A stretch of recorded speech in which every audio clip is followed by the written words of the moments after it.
ہم بڑے فخر سے ان کے ریسٹورنٹوں میں، ان کے ہوٹلوں میں داخل ہوتے ہیں اور یہ اپنے لیے ہم نے اسٹیٹس سمبل بنایا ہوا ہے۔ میں یہاں سے جب گزرتا ہوں تو KFC کے اوپر ایک یہودی کی لگی ہوئی تصویر میرا کلیجہ چیرتی ہے۔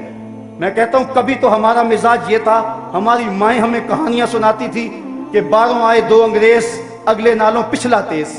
اس سے مراد پاخانہ اور پیشاب تھا، اور آج ان کی تصویریں جو ہیں وہ ہمارے سروں کے اوپر لگی ہوئی ہیں۔ ہمیں تو یہ درس دیا گیا تھا، من لم یجد صدقہ فلیلعن الیہود، تمہارے پاس اگر صدقہ دینے کے لیے کچھ نہ ہو، یہودیوں پر لعنت کر دیا کرو، اللہ صدقے کا ثواب عطا فرما دیا کرے گا۔ لیکن آج ان کی تصویریں ہمارے سروں پہ لگی ہیں، اور ہم ان تصویروں کے سائے میں بیٹھ کے زندگی کا عیش مناتے ہیں اور زندگی کی خوشیاں اور زندگی کی بہاریں حاصل کرتے ہیں۔ یہ افسوسناک خبر ہے آج ہماری جو حالت ہے آپ سب کے سامنے ہے۔ سگریٹ کی جو کمپنی فلپس مورس ہے، اس میں مسلمان جو سگریٹ پیتے ہیں وہ کمپنی 21% اسرائیل کو دیتی ہے۔ اس طرح ایک دن کے اندر ایک اندازے کے مطابق 96 لاکھ ڈالر روزانہ ہم یہودیوں کے فنڈ میں جمع کرواتے ہیں۔ کبھی ہم نے سوچا ہم کیا کر رہے ہیں؟ کبھی ہم نے خیال کیا ہم کیا کر رہے ہیں؟ میکڈونلڈس میں قدم رکھتے ہوئے مسلمانوں کی نوچی جانے والی بوٹیوں کو کبھی بھول نہ جانا۔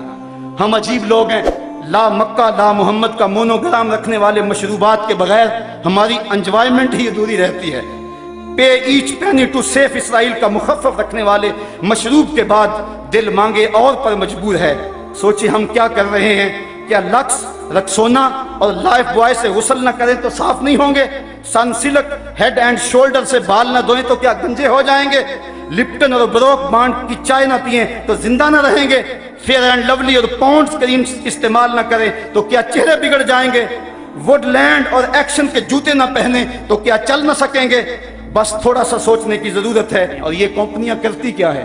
ایک طرف تو اسرائیل کو سپورٹ کرتی ہیں، دوسری طرف یہ اپنی زبردست تشہیر سے ہمارے معاشرے کے اندر بے حیائی کو فروغ دیتی ہیں، اور دن رات وہ اس میں لگی ہوئی ہیں۔ مختلف سیمینار، مختلف واکس اور جشن بہارا کے نام سے، اس کے علاوہ بسنت میلہ اور میوزیکل پروگراموں کے نام سے یہ کمپنیاں ہم سے ہماری متاع حیات چھیننے کے لیے دن رات کوشش کر لی ہیں، اور یہ خطرناک قسم کی چال ہے اور مسلمان اس کے اندر شکار ہو رہے ہیں۔ میرے صاحبوں، میں آپ سے اتنی گزارش کرنی ہے کہ ضرور آپ ان کمپنیوں کے اندر جائیں اور اپنا عیش اڑائیں، لیکن اتنا ضرور سوچ لیں کہ یہودی ہنڈوں سے تار تار عصمت بہنوں کو حشر کے دن کیا جواب دیں گے۔ کبوتر کی طرح آنکھیں بند نہ کریں اور ان کی طاقتور تشہیر کے سامنے بے بس نہ نظر آئیں۔ سوچو تمہاری رقم کہاں جا رہی ہے؟ مغربی مشروبات کو رات دن استعمال کرنے والوں، فلسطینیوں کے بہتے ہوئے لہو کا بھی خیال کرو۔ میں یہی عرض کروں گا، حضور ہم سے روٹھ نہ جائیے، ہم نے غلطیاں کی، ہم نے زیادتیاں کی، ہم نے آپ کی سنت سے منہ موڑا، ہم نے دشمنوں کی سی شکلیں بنائیں، ہم نے جو آپ کی سنت کو کٹا کر نالیوں میں بہایا، ہم نے اپنے سروں کی مانگیں یہود و نصارہ کی طرز پہ سجائیں، ہم نے اپنی محافل کو حنوت کے طرز زندگی کے مطابق بنایا، ہم نے رسمیں حنا کے نام سے، ہم نے فیسٹیول کے نام سے بے حیائی پھیلائی، ہم نے مخلوط تعلیم کا ڈھونگ رچایا، ہم نے کیا کچھ نہیں کیا، تیرے دین کا جو ہے وہ حولیہ بگاڑ کے رکھ دیا۔ ہم خانقاہوں میں تھے تو صرف حق ہو میں لگے رہے، ہم منبر و محراب میں تھے تو ہمارے حجرے غیبت کی بدبو سے متعفن رہے، اور ہم اگر جو ہے وہ تاجر تھے تو ہم لوگوں کو لوٹنے کے لمبی سے لمبی مسافت کا آغاز ایک قدم پہ ہوتا ہے۔ ہم سمجھتے ہیں کہ ہمارے کرنے سے کیا ہوگا، لیکن ہم نے پچھلے سے پچھلے سال تھوڑی سی حرکت کی تو اس قدر ان کو ہوش آ گئے، اور پھر اس پر تلا یہ کہ وہ ان مصنوعات کے اندر جو لپسٹکیں ہیں اور مختلف مشروبات کے اندر خنزیر کی چربی ڈال رہے ہیں۔ اور ہم اگر کسی کو یہ بتاتے ہیں کہ فلاں شہر میں فلاں شے پڑتی ہے، وہ کہتے ہیں جناب وہ ویسے بتا رہے ہیں، ویسے کسی نے پراپیگنڈا کیا ہے، ایسے کب ہو سکتا ہے؟ ایسا تو ممکن نہیں ہے۔ اگر کوئی پراپیگنڈا کر لے کہ یہ چوزوں کو بلڈ فلو ہے تو آپ لوگ ساری پولٹری کی صنعت کو تباہ کر دیتے، اور کوئی بندہ مرغی کھانے کو تیار نہیں ہوتا۔ ہماری جان نہ چلی جائے، ہمیں اپنی جان کی بڑی فکر تو ہے لیکن ایمان کی کوئی فکر نہیں ہے۔ اس وقت اب ہم بتائیں کہ میاں فلاں چیز میں فلاں شے پڑتی ہے، فلاں میں سور کے میدے کی چربی آتی ہے، فلاں چیز میں یہ ڈالا جاتا ہے، وہ کہتے ہیں یہ فرضی باتیں کر رہے ہیں۔ صاحبو ہم غور کریں बार बार गौर करें और इस हवाले के साथ हमें मेहनत करनी चाहिए। एक तो हमारा काम ये कि मगरब की मसनूआत का मुमकिना हद तक हम बाइकाट करें, वो चीज़ें जिनका मुतबादल यहाँ मौजूद है वही इस्तेमाल करें। तो काश कि हमारे हुक्मरान इस हवाले से जो है वो कुछ काम करते, लेकिन बदबख्त ये है कि OIC भी एक मुर्दा घोड़ा बन गई। इस वक्त पूरी दुनिया पे सकूत मर्ग तारी है। मुझे गालिब कहाँ याद आ गया, कहता है हवा मुखालिफो शब तारो बहर तूफान खेज गसुस्ताए लंगरे कश्ती व नाखुदा खुफ्तस्त। हवा मुखालिफ है, रात तारीक है, समंदर में तूफान बपा है, कश्ती का लंगर भी हाथ से छूट चुका है, लेकिन अफसोस तो यह है कि कश्ती बान भी सो चुका है। अब मेरी कश्ती को खुदा ही बचाए तो बचे। जुल्मतें हैं यास की, शाम है तूफानों की। हुक्मरानों को अपनी हुकूमतें बचाने का चक्कर और गर्ज है, उन्हें नहीं पता कि क्या हो रहा है। और इस वक्त उम्मत मुस्लिमा किस हालत के अंदर जुल्म जबर की चक्की के अंदर करा रही है। तो हमारे हुक्मरान इनको हम झंझोड़ते रहें, लेकिन अफसोस आज उस कश्ती को है खौफ तलातम सदहैफ मुंह मोड़ दिए थे जिसने बढ़ते हुए तूफानों के। आज पूरी दुनिया पे कट रहे हैं हम, लुट रहे हैं हम, खानमा बर्बाद हैं। हमारा काफिला आज बेयूसुफ है। साहिबो जिंदगी कट रही है, आओ मैं और आप अपने आका से अहद करें।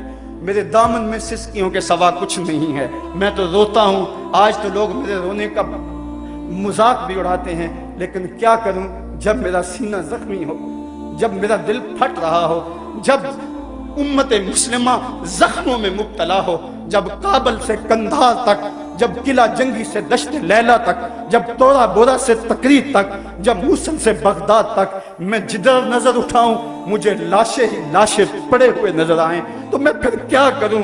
मेरे हाथ में कुछ ऐसी चीज भी ना हो कि मैं जालिम की गर्दन तोड़ सकूं, मेरी हुकूमतें भी बेगैरत हों और मेरे जो है वो हुकूमत के कार परदाज भी मंतके तलाश रहे हों। जब बुज़दिली को एतदाल पसंदी कहा जा रहा हो, जब बेगैरती को रोशन ख्याली के नाम दिए जा रहे हों, जब जहाद तो दब जाने को कंप्रोमाइज कहा जा रहा हो, जब बदी से मुफाहमत कर ली गई हो, और जब हम जमीनी हकायक की बात करते करते अपने नबी की तौहीन को भी बर्दाश्त करने के लिए तैयार ज़हन कर रहे हों, तो उस दौर के अंदर बताओ मेरे पल्ले क्या है, मैं क्या करूं, मेरे दामन में और क्या है। मैं रोऊंगा, मैं दिन को भी रोऊंगा, मैं रात को भी रोऊंगा, मैं झोली फैला के गुंबद खजरा के मकीन से फरियाद करूंगा कि तुझसे फरियाद है ए गुंबद खजरा वाले, काबे वालों को सताते हैं कलीसा वाले। मुझे एक साहब कह रहे थे जनाब आओ उम्रे को चलें, मैंने कहा 6 साल कबल गया था, अब मुझे हौसला नहीं पड़ रहा, मैं कौन सा मुंह लेके आका के सामने जाऊंगा, मैं कौन सा जो है वो मुंह लेकर हुजूर को दिखाऊंगा। आका तेरे दुश्मन तो दंदना रहे हैं, तेरी हुर्मत पे हमला करने वाले तो दंदना रहे हैं, मैं क्या करूंगा, मैं कैसे जाऊंगा। साहिबो जिंदगी कट रही है, मैं और आप मौत के लम्हा लम्हा करीब हो रहे हैं। मौत तो आ ही जाएगी, बेहतर नहीं है कि कूचा मोहम्मद में आए, मौत तो आनी है, मुझे मत डराओ। लोग कहते थे ये खौफनाक दौर है, बम फट जाएगा, कोई कुछ कह रहा था, कोई कुछ कह रहा था। मैंने कहा मैं तो ढूंढ रहा हूं मौत को, मौत को कहीं ढूंढ के लाओ, मैं तो लम्हा लम्हा मौत के पीछे भाग रहा हूं, लेकिन जब तक मौत नहीं आनी उतनी देर तक तो मैं मुंतज़िर रहूंगा। क्या अब भी कोई जीने का जवाब बाकी रह गया है? अब भी हम जी सकते हैं कि हमारे आका की तौहीन हो रही हो और हम जी रहे हो।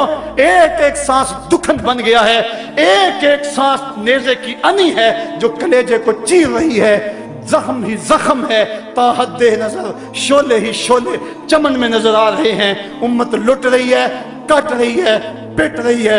ए खासा ए खासान रुसल वक्त दुआ है। मैं और मगरब की इस अयारी को लोगों के सामने रखा जाए, मुख्तलिफ ममालिक के अंदर अपनी यादाश्तें भेजते रहना चाहिए और इस सिलसिले को कभी भी कम ना होने दिया जाए। अक़वाम मुत्तहिदा अगरचे गैर मुअस्सर अदारा हो गया तो उनको भी हम ज़रूर झंझोड़ते रहें। हमारे जो अपने हुक्मरान हैं ये एक अलग दुखड़ा है, गिला वफ़ाए जफानमा जो हरम को अहले हरम से है। किसी बुत कदे में बयान करूं तो सनम भी कह दें हरी हरी। ये हमारे 56-57 इस्लामी मुल्कों के हुक्मरान हैं, पता नहीं इनकी गैरत कहाँ से हो गई, पता नहीं इनको कैसे चैन की नींद आ जाती है। सबसे ज्यादा ये वो लोग हैं कि जिन लोगों से कयामत के दिन बाज पुरस की जाएगी। क्योंकि मैं कहता हूं दो तबके हैं, एक वो तबका है जो बेचारा बेबस है, कर कुछ नहीं सकता, तड़प रहा है लेकिन बेबस है, और दूसरा जो कर सकता है वो बेहिस है। इस वक्त बेबसी और बेहिस्सी के दरमियान जो है वो मगरब दलेर से दलेर तर होता चला जा रहा है। ये हुक्मरान समझ लें कि ये 4 दिन की हुक्मरानी है, फिर अंधेरी रात तारी होने वाली है।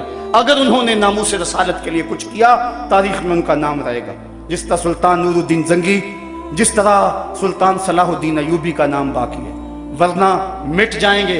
इनके ऊपर जो लित्तर बरसेंगे उनकी भी बोलियां लगेंगी, उनकी भी कीमत लगेगी, अगर इन्होंने हुजूर अलैहिस्सलाम की नामूस के हवाले से कोई काम न दिखाया। जहां तक हुजूर की नामूस का हवाला है तो वो अल्लाह काम लेना जानता है, अबाबिलों से वो हाथी मरवाना जानता है, वो हमारा मोहताज नहीं है। इब्ने हजर ने लिखा है इस बात को कि जब मंगोलों ने पूरी मुस्लिम दुनिया पे कब्जा कर लिया, और वो दिन बड़े दर्दनाक दिन थे, जब बगदाद में खून बह रहा था, जब गजनाता लुट रहा था, जब जामिया निजामिया की लाइब्रेरी दजला की मौजों की जद पे थी, जब तहखानों में पानी छोड़ दिया गया और हमने 1.25 लाख लाशें वहां भी उठाई। वो दिन बड़े दर्दनाक दिन थे तारीख के। एक मंगोल सरदार ईसाई हो गया और उसने एक बहुत बड़ा इज्तिमा किया। इब्ने हजर लिखते हैं कि उस ईसाई बदबख्त ने दरीदा दहनी करते हुए लोगों के अंदर हमारे पैगंबर सल्लल्लाहु अलैहि वसल्लम की तौहीन की। तो उस बड़े इज्तिमा के अंदर एक भी मुसलमान नहीं था। तो जब उसने हुजूर के खिलाफ भौंका तो पास ही बंधा हुआ एक कुत्ता जोश में आ गया और वो जोर जोर से भौंकने लगा। सब ने उसे कहा कि तू मुसलमानों के नबी के खिलाफ बोला है, इसलिए ये कुत्ता भौंक रहा है। तो उसने कहा कि नहीं नहीं, ये वैसे बड़ा गैरतमंद है, मैंने हाथ से इशारा किया तो ये समझा कि मुझे मारने लगे, इस वजह से गैरत में आया। तो उसने दोबारा फिर हुजूर अलैहिस्सलाम को सब्बो शतम करना शुरू किया, मेरे आका को गालियां देने लगे। कितना मजमा था, लेकिन कोई भी हुजूर का गुलाम नहीं था। तो तारीख ने बताया है कि फिर वो कुत्ता एकदम रस्सा तोड़ के झपट के शेर की तरह उसके ऊपर हमलावर हो गया और उसने अपने दांत वो उसकी गर्दन में गाड़ दिए और छोड़ा, तब जब उसको जहन्नम में पहुंचा दिया। इब्ने हजर लिखते हैं कि उस वाकया को देखकर उस मंगोल सरदार समेत उस मजमे से 40,000 लोग इस्लाम कबूल कर गए। अल्लाह तो अपने नबी के दीन की और अपने नबी की नामूस की हिफाजत यूं भी करना जानता है। काश हम उस कुत्ते का दांत ही बन जाते, उसके पंजे का नाखन ही बन जाते, जो गुस्ताखे रसूल को चीर के रख देता है। तो वो अपने नबी की नामूस की हिफाजत जानता है। अबू लहब अगर बोले तो तब्बत यदा अभी लहब का ताजियाना बरसता है। वो अपने महबूब की हिफाजत करना जानता है। लेकिन ये सादत है जिसको नसीब हो जाए। फिरका वारियत के हवाले से मैं बात कर चुका हूं कि ये हमारा ख्वाब है कि सारे फिरके जो हैं वो एक प्लेटफॉर्म पे जमा हो और वो वहदत उम्मत का जो है वो ऐलान और इजहार करें। और ये तभी मुमकिन है कि इनके अंदर वो जो चीज़ें बाइस खराबी हैं उन चीज़ों को निकाल दिया जाए और